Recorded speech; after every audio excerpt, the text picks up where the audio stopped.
Қайырлы күн, құрметті әріптестер, құрметті студенттер.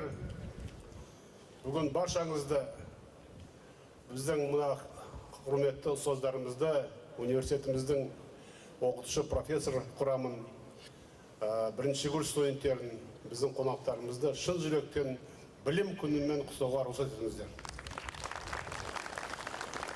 Қазақта қанатты сөз бар. Білім болашақтың тізгіні дейді. Елмен елді, адаммен адамды теңестіретін білім. Білім мен ғылым әр мемлекеттің дамушы күші. Мен бүгін мына салтанатты шараның алдында біздің ұлы Сәкеннің атындағы Қазақ агротехникалық университетінің табалдырығын аттап тұрған біздің бірінші курс студенттерді шын жүректен құттықтаймын.